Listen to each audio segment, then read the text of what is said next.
Greetings, ladies and milligers, and welcome to this latest narration of ReTFOS, where I take old stories I've narrated and update them to modern audio standards. This particular story is called Because Someone Had to. This is part 4 of a 7-part series. There is a playlist listed down below in the description, and as always, I hope that you enjoy. An hour into the battle, the Grand Admiral had begun to realize something. A second and third Kellian Consortium vessel was crippled in rapid succession, both struck and sunk by human torpedoes. The weapons were too fast, too maneuverable.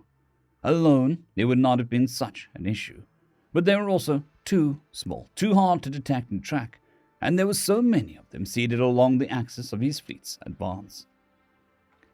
He had to admit that despite the fractured leadership and spineless natures of the Consortium CEOs and administrators, their fleet was conducting itself well.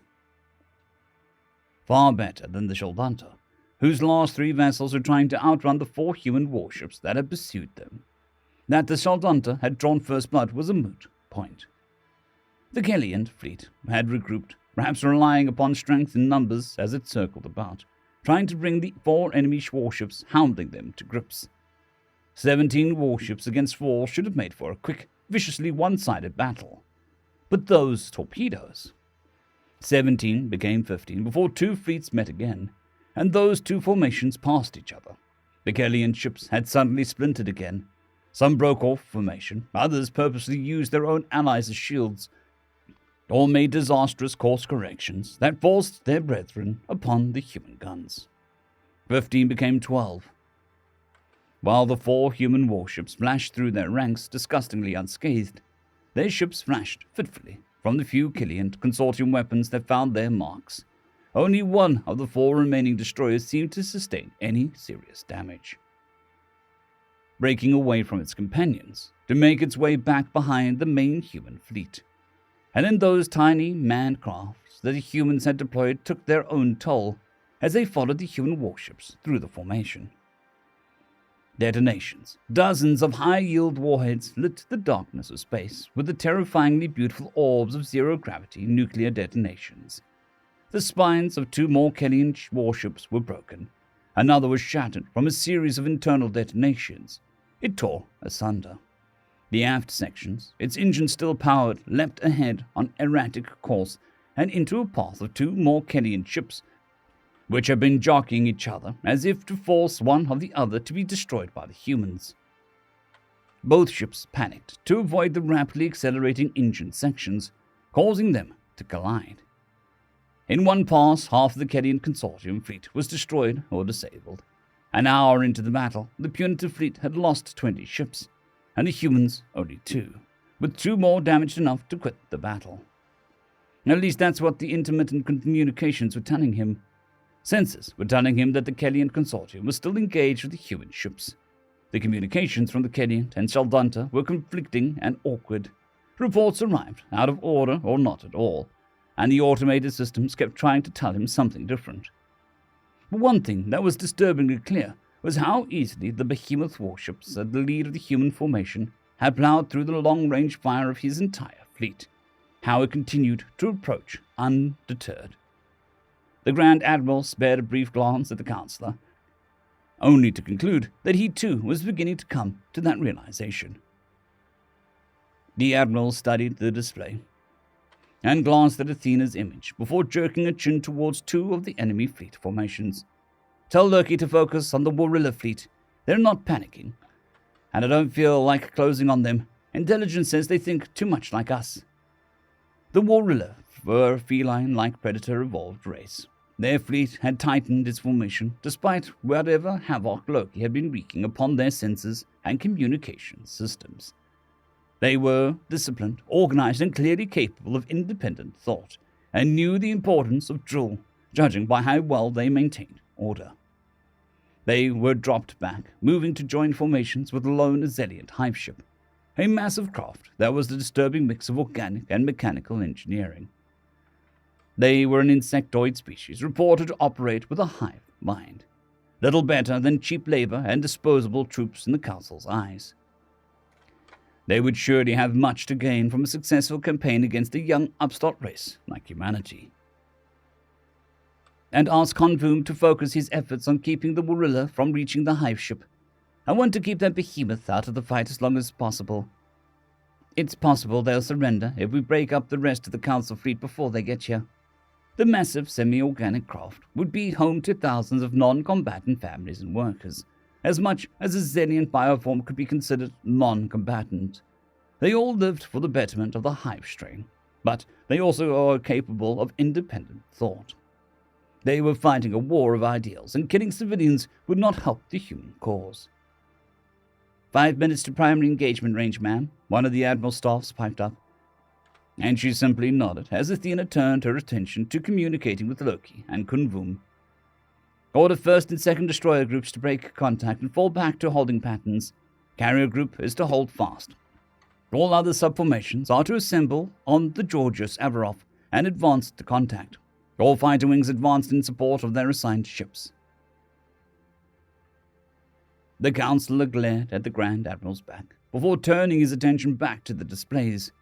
The pitiful display of the Kellian Consortium had come as no surprise to him. They would gladly sacrifice each other, as each lost ship was that much less competition in the endless economic war they fought amongst themselves. That the Grand Admiral had clearly been expecting more of them was a sign of how poorly he understood the Senate species. The last 3 Shaldanta ships were racing away from the main battle even as the human pursuers broke off to return to the main fleet, and the Counselor wrote them off in his mind. The tiny creatures were good for little more than food and fodder, as proven yet again by their own poor display. That they had managed to destroy 2 human warships was of little concern. His gaze shifted again to the ignored communications technician and his assistants that they struggled to clear errors from the communications. They had resorted to outdated systems of stellar communication, using direct beam communication lasers to try and re-establish some coherency in the punitive fleet. They had done it without direction from the Grand Admiral. They had done it on their own initiative. Low-cost, barely functional menial staff were demonstrating an ability to adapt and problem-solve. It brought to mind some serious questions on the lineage of the lead communications technician that the Counselor would not waste his time finding answers for. He had people for that, and they would assure that the proper heads rolled for this travesty. The 2 fleets were closing. He understood little of the intricacies of naval combat, but some things were obvious. For one, the human behemoth warship should not have still been advancing. It had been one of the few clear sensor readings they had received since the battle had begun. Multiple direct hit, dozens, and its shields had simply fled and held. He could tell from the taste of the air how unsettled the Grand Admiral and his crew were from that single display, and as such knew that it had to have been some sort of trick, a sensor error like those that continued to plague the fleet. One moment the Warilla fleet had been advancing at full speed, and the next the sensors registered a debris field. The communications technician and his team scrambled, re-establishing communications, and the debris field reverted to a fleet of 11 warships. But their course had changed, moving towards the Xeniant hive ship. Disgusting species, useless for little beyond menial labor and disposable troops. They barely produced enough goods or mined resources to maintain their membership fees. They only stayed ahead of the Kellian Consortium's loan sharks and taxes through selling their own worker class into slave labor by the tens of thousands. A disgusting, hardly worthy race, but perhaps they would do better than the Shildanta at least. The communications technician let out a pathetic display of triumph before the Grand Admiral's sensor displays fluttered and refreshed. The triumph was quickly squashed, however, as the positions of the human fleet leapt far closer than the Grand Admiral had expected. The humans had accelerated, without the Grand Admiral noticing. A sudden spike of fear through the fleet, as indicators of hundreds of those small craft filled the void between the 2 fleets, and the silhouette of the behemoth human warship visibly changed. What had appeared as little more than a flat disk along its hull suddenly grew outwards, and were suddenly identified as weapon systems as their barrels extended from their armored turret rings. "All fleets, fire! Close and fire!" the Grand Admiral all but screamed like a panicking female, taloned hands thrashing at his own controls as the human fleet's weapons began to flash with pulses of light. The Georgios Averof was the largest ship of the line the human navy had put to sail. A crew of 3,000, a full battalion of marines, 7 dedicated wings of fighters. Along its hull, 3 rows of 3 retractable turret rings housing some of the most powerful weapons the human science had produced to date. Each turret ring was powered by its own dedicated reactors, protected by layers of armor and energy shields. Captain Andrews sat calmly in the command seat, supervising as her crew executed a dance of organized chaos. As target solutions were plotted, telemetry data from the dedicated fighter squadrons were tracked, and a myriad systems were checked and checked again. Not only was it the first time the Georgios Averof brought its guns to bear on hostile capital ships, but it was the first time she went through battle operations without Athena looking over their shoulders. That the powerful combat AI had entrusted what amounted to her own body to her human crew was a point of pride, and not something that they were interested in fouling up. Inform all gunnery officers to focus their fire on the Siluan's fleet. Those old lizards are due for a rude awakening. Captain Andrews studied the Siluan's fleet's formation. Most had forged ahead, and had clearly realized just in time how close they were to human fleets, as the entire Council fleet began to change course and power their own primary weapons. 4 Siluan's ships had hung back, likely the fleet commander's flagship and escort, too far back for Georgios Averof to engage without powering up its main gun, which would have required the most power generation the ship was capable of, not a weapon meant to be used while in the midst of ship-to-ship action. 3 dozen human warships close to weapons range with the Councilor's punitive fleet, and across the fleet weapon system surged with power before sending lances of light flashing across the void of space. In return, the punitive fleet returned fire, and across both fleets shields flashed and sparked. The Georgios Averof took the brunt of the opening salvo. A battleship's job was to take those hits, to draw the enemy's attention, to close with the enemy, to tear and bite and claw its way through. And every hit to the Georgios Averof shields was one less shot at the less armored and protected ships of the fleet, one less salvo that the fleet needed to try and outmaneuver, allowing them to hold formation. A few more seconds that they could focus their own fire on easier targets and start to whittle the larger punitive fleet down. Captain Andrews smiled as the Georgios Averof shields flashed and reports came in. No spot failures, no failed systems, no damage. At her nod, the main guns finally fired, flashing with the light of suns, and 2 Siluans of ships vanished into clouds of rapidly cooling debris. A third listing hard and dropping out of formation with the rest of the Siluan's fleet. Detonations and flashes of light lit the void on the ship's edge. 3 dozen human warships were cutting a swath through the punitive fleet, giving far more than they got. It became clear, far too fast, that the difference in military sciences and technology between the young upstarts and the millennia-old Siluans was almost insurmountable. Even without being hampered by spotty sensors and intermittent communications failures, the punitive fleet couldn't have offered a coordinated resistance. There were 8 separate fleets, each smaller than the combined human fleet, each with their own motivations and tactics, each with their own strengths and weaknesses. The human fleet was a sole entity, a single coordinated monster of 1,000 arms and eyes. Gathering party leader Ferenzi visibly shook with an odd mixture of rage and loss. Most of his clan was dead, generations of cousins and brothers and sisters consigned to the cold void of space. Many hadn't even known when death had come for them, so sudden had it been. The humans had torn them apart, shredded Shieldunter ships that had been lovingly scavenged over dozens of generations. Each piece of every ship had a story of its own. For all that was lost, he wept. The clan would never recover. Their sacrifice would go unnoticed to the Siluan's counselor, whom he had joined the punitive fleet. They had drawn first blood. His father's sacrifice had seen the first human loss of the battle, and it would go ignored. His cousin's guns had brought down one of their impossibly fast ships in that first assault, and it would go unaccounted. The Grand Admiral had declared his displeasure, had labeled his clan as cowards and failures. The Shieldunter had held its Senate seat by a mere hair's width for decades, and that tenuous hold was surely lost. For that, he raged, both at his own failures and the cold disdain of the Grand Admiral and the Councillor. 3 ships remained of dozens that had both made up his clan. They had not been among the strongest of the Shaldanta clan fleets, but they had taken the risk for their people. A good showing in front of the Siluans would have earned them respect, political allies, wealth, a stronger position on the Senate, protection from the Kelowent Consortium's fees and dealings, and a poor showing would simply tear away what little they had, see them thrown to the mud, stomped upon and forgotten, used as little more than commodities and trade goods. Cousins, our clan is dead, but it shall not be forgotten. Come about and make haste. We've drawn human blood, and will do so again, by any means necessary.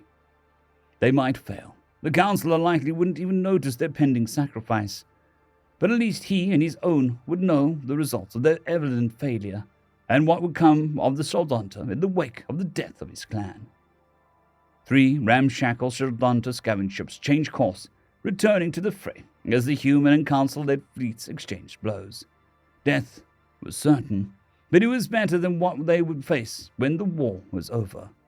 The humans enslaved, and the council free to turn its attention on those that had failed them. 3 Senate race fleets converged with the Siluans against the brunt of the human fleet. They arrived in staggered intervals, as their own technicians and crews fought and struggled with a constant stream of errors, lag, and conflicting reports in their communications and sensor systems. In raw tonnage, they outclassed the humans. In cohesion and tactics, even had Loki not been ripping through their systems, leaving them half blind and deaf to each other, the punitive fleet would not have found a fair fight. Guided by 4 separate combat AIs, crewed by thousands of well-drilled and disciplined crews, captained by the experienced officers capable of independent thought, and supported by dedicated staffs, the human fleet was deadly. The Tull Horse Saucer, a large disc-shaped ship of disturbingly eel-like aliens, if eels had a half-dozen legs and 4 primary manipulators, landed the punitive fleet's second tiny victory. It was never entirely certain if their maneuver was intentional, or a result of the constant barrage of sensor ghosts Loki wrought, but the massive vessel bobbed and weaved through a squadron of Hermes' fighters. It came up and into the path of the human cruiser, too late for either crew to adjust. Even Athena was unable to predict or warn of the pending collision, considering the speeds at which both fleets were moving. Despite more powerful shielding and heavily reinforced superstructure, the cruiser was shattered by the impact, then further torn asunder as the Tullhorse Saucer detonated. A crippled Siluan's warship was next. Perhaps already blinded and rudderless, it plowed on into the human formation to collide with the second cruiser. The 2 ships' hulls were deeply gouged as their shields failed and armor was sheared away. Partially fused by the impact, they tore apart into rapidly widening fields of debris. The human formations executed a series of sharp maneuvers, changing course to keep the Council fleet in range. They moved as a single entity, while the various species of the punitive fleet fought as small clusters or individual ships, hammering away at the nearest target rather than focusing their efforts. Admiral, the Shaldanta have changed course and are returning to the engagement area. Athena spoke softly, as much of her attention was on coordinating the squadrons of fighter craft that were harassing the punitive fleet, while also liaisoning with the other combat AIs of the fleet. The Admiral turned her attention to the large holographic display and the 3 contact markers of the remaining Shaldanta ships. They were racing through the debris field where they had met the first destroyer group, plunging straight towards the heart of the battle. Straight towards the Georgios Averof. It was almost painful to watch, more so when she pulled up their communications logs, copied and forwarded by the many viruses Loki had seeded throughout the Council's fleet. Their reasoning was laid bare in the surviving captain's brief statement. They didn't fight for loyalty to a cause, no duty or oath to the Council. They fought so their children might not be slaves or food for the more powerful races. They fought so their people might not be made property, not be cast out of the Senate. They would throw themselves on her ships just so they could not survive to see the horrors that the Council would put the Shaldanta through after the battle was over. Ask Loki to start compiling every communication like this amongst the council fleet. Every time one of these ships voices dissent or displeasure with their people's lot in the Senate, every curse aimed at the council races. The propaganda department will want it later." She was silent a moment as Athena saw through the request. "Athena, scramble rescue ships to the Sheldonta wrecks and ask their surviving ships to quit the battle while they still can. Give them a chance to save themselves." It was all she could offer. It was up to the racers like the Sheldonta to cast aside their own chains, to want a better way for themselves, to cast aside everything they had been taught of how the universe had to work, and see that there was a better way out there. Because if races like the Sheldonta didn't, then humanity would just be seen as invaders, an enemy, and the entire war would be for nothing. The change had to start from within. Her gaze shifted again as the status icon of another of the destroyers flashed and turned red, then a dull grey. Another ship lost. No escape pods launched. No time for the crew to have reached them. Upwards of a third of his fleet was gone, and the humans were still pressing the assault. It was a guess, at least, as to how many of the Senate and member race fleets' ships that had been lost. Of the Sidoan's fleet itself, 3, maybe 4 ships had been destroyed or too badly damaged to continue the battle, and even that was more guess than certainty. His sensors operator had resorted to visual data, foregoing the ship's advanced sensors and communications networks for something that, while painfully time-delayed, would at least allow an accurate view of what had happened in the battle minutes or hours prior. That information still showed the Sheldonta fleeing, the Kellian consortium charging boldly against the human warship that hounded them, and the Warilla fleet changing course to engage those swift but unshielded warships that had first tore through the Sheldonta. By the ancestors, it still showed that the bulk of the main fleet was only just coming into weapons range of the humans. Showed, in fact, that the advanced edge of the Sidoan's formation was entering range. Well, the Talhas was still minutes and hours behind. They were all much further apart than he had thought, based off of what had been able to glean from the sensors. It was infuriating, trying to command the largest fleet the Council had fielded in centuries, only to be plagued by constant technical failures. A result of trying to combine the tactical information of such lesser species. His sensors operator and technicians assured him. The result of the human interference, his communications technicians worried. The result of his own personal incompetence, the Councillor surely believed. Not only his reputation was on the line, but his life as well. The lives of his entire lineage, he suspected. The Council was not known for being lenient or forgiving, and his anger could be far-reaching. The Zeliant Hive is to make all speed towards the main engagement, leave those human skirmishers to the Warilla. When they are done, they are to advance and enter the main engagement from between the 2 human formations. Talhas are to shield our advanced formation. The remainder are to inflict all possible damage upon the human ships. We break them here. Bold words, bold orders, and bold hope that at least some of those orders would reach the right formations. "Stop! Next target!" The crippled Talhas saucer spiraled past the Destined, and Captain Albertson flashed a grim smile as it tumbled away. It was too badly damaged to fight and could barely maneuver. No longer a viable target. No longer a threat. So it was time to find fresh prey. Maybe the crew could abandon ship or struggle to stabilize their systems and try to navigate clear of the battle area. But without weapons, they were out of the fight, and he had no interest in slaughtering the defenseless ship and its crew. "Shield spot failure, starboard. Transferring reserve power. 703rd Squadron is breaking contact, returning to Hermes to refuel and rearm. 705th is no longer combat effective and will return to Hermes. 701st, 2nd, and 4th are remaining in contact and are reforming on our lead." The crewman at the secondary tactical station, dubbed the Tower by 5 squadrons of strikecraft assigned to the Destined, delivered his reports before returning to the task of tracking and watching over them.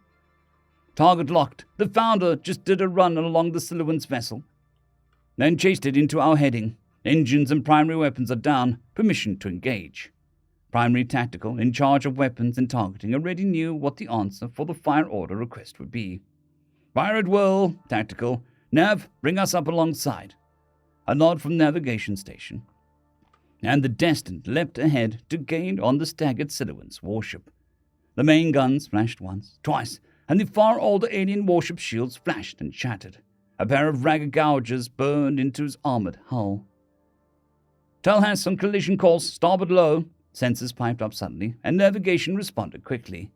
The Destined rolled aft, over the damaged Siluan ship and away from the Telhas saucer that passed through the space the Destined had previously occupied. The crew were rattled, despite the inertial dampeners and gravity control systems. But crash harnesses held them in their seats, and the environment suits included G-suit components to prevent blackouts from the sudden and violent course corrections. Captain Anderson glanced at his tactical display, nodding in approval of his quick and independent actions of his crew, grinning with pride. "Well done! Another salvo into those lizards, then bring us around on that." Before he could finish, his tactical display showed that same Telhas saucer crashing into the Founder, the Destined's sister ship, and one of the last cruisers in the formation. The disc-shaped vessel's forward edge vanished as it contacted the Founder's powerful shields. But then the energy barrier gave way, and the two ships impacted. Armored hulls gave way. Great gouts of energy tore across the Telhas ship's hull and scoured the Founder. The two ships further ground into each other. Great clouds of debris cast off either ship before the massive disk's engines flared brightly and detonated. God damn it! The battle was quickly entering a new phase that he didn't want to contemplate. "Hello, gathering party leader Ferenza." An unfamiliar voice without any regional accent that he could identify chirped through the bridge of his scavenged ship. Ferenza glanced at his nearest crew member, one of his sons, who shared a glance before looking towards a monitor at Ferenza's side. An unfamiliar face appeared on the screen. As with any race, many in the Senate species felt the humans all looked the same. It certainly didn't help that few had seen more than one or two, as they were exceedingly rare in council space even before war had been declared. The Saldanter could at least appreciate that they were indeed individuals, although he had never seen that face before. Pale flesh, slim facial features, dark hair on its head, and above its dangerous eyes. How a human could be speaking to him in perfect Shaldantan common was perhaps a question for another day. "Who are you?" The human smiled, the tooth-bearing curl of its lips, and Shaldanta shuddered involuntarily at the display. "I am Loki, the combat AI of the Hermes supercarrier, and the one that has been spending the last few hours running amok across all ships in the Purgatory fleet." That smile was entirely too amused with the admission of comfort of Ferenza, and his hair prickled in response. Tiny barbs rose in the hair at his cheek and shoulders, meant to ward off his people's ancient predators, a mostly useless evolutionary trait that his people had yet to fully cast off, and an embarrassingly easy-to-observe sign of fear and discomfort in his people. "I've come to offer you a chance to stand down. The Admiral, my Admiral, is scrambling rescue ships to the wreckages of your clan's ships." The exact translation of the wording implied that this Loki was aware of what Ferenza's choice would be, was aware of what surrender would mean for his people, aware of what duty would require of the Shaldanta leader. He was silent for a moment as his three ships, full of family both close and distantly related, charged into the fray. They flew in a column, the ships of his two eldest sons leading, with his in the rear. They would shield him with their bodies, so that he might have a chance to strike and win his people at least some merit in the eyes of the Siluan's counselor. He glanced at the census display, and Loki followed his gaze, before smirking and nodding his head towards it. The display changed drastically, from the confusing mess of contradicting and ghosts to a new image, a true display of the battle. Of dozens of Senate and member race ships shattered and dead, of Siluan's warships limping towards system's far edge, intent on fleeing back to safer systems. Of dozens of tiny craft racing from what Loki had named as the Hermes towards the remnants of not only his clanmate ships, but the wreckage of the Killuant Consortium, and of other species ships that were far enough from the bulk of the fighting to be safe to reach. Rescue operations, even as the battle raged. The humans would seek to rescue their enemy before even knowing if they would win the battle. To take prisoners, perhaps. To gain information. To learn how the fleet... But no. They had no need. Loki was an artificial intelligence, one powerful enough to wreak havoc throughout the entire fleet from the moment the battle had begun. They had no need for prisoners. Why? Why save them? Loki smiled sadly and offered a shrug. He was named after a god of mischief and trickery, but wasn't the cold-hearted and self-absorbed deity of his namesake. Because someone has to. They don't want war, but change is a painful thing, and sometimes force is required to make it, even when it's the right thing to do. So they will show you the truth of their intentions through their actions. Do you and your crews have any messages for your clanmates, gathering party leader Forenza? I'll deliver it for you when this battle is over. Forenza was silent for a moment, glancing at his nearest son, then towards the display of the battle. He could not surrender, despite the fact that he wanted to trust the humans through the demeanor of the AI. If he did, his people would suffer long and hard under the Siluan's rage. Change was slow to come, it was true.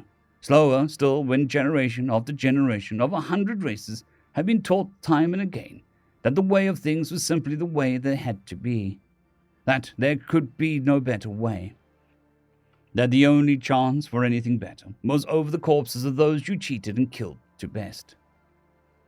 That I am sorry, and that I do this for our people, that the clan lives on with them. His barbs lowered, a weight lifted from his chest. Aboard the 3 Soljonta ships, similar messages were offered. Final words to loved ones that may or may not yet live. Perhaps he shouldn't have believed Loki. They could have been all lies. Perhaps they would pick up the survivors from the Soljonta wrecks. But how would those survivors be treated? Slaves? Prisoners, certainly. Perhaps better than the rest of his species would be treated by the Council races, or the Senate species once their membership was revoked for failure. Perhaps not. But they had chosen to speak to him, offered him an out, despite knowing that he would not, could not, accept it. What did they have to gain from doing so? The 3 Soljonta ships made way at best speed towards a human battleship, intent on their course and racing to deliver a blow that would afford his people some respect in the Councilor's eyes. The survivors of his clan might be safe in the hands of the humans, but his people were still under the claws of the Siluans and other Council races, and it was the only way that he could hope to protect them, for a time at least. End of chapter. I would just like to thank the T5 supporters: Bushmaster 117, Casper Arnholtz, Draxzoon WRE, Elijah Silvercross, Gray, John Carrington, and Severin Cerberus. Thank you very much.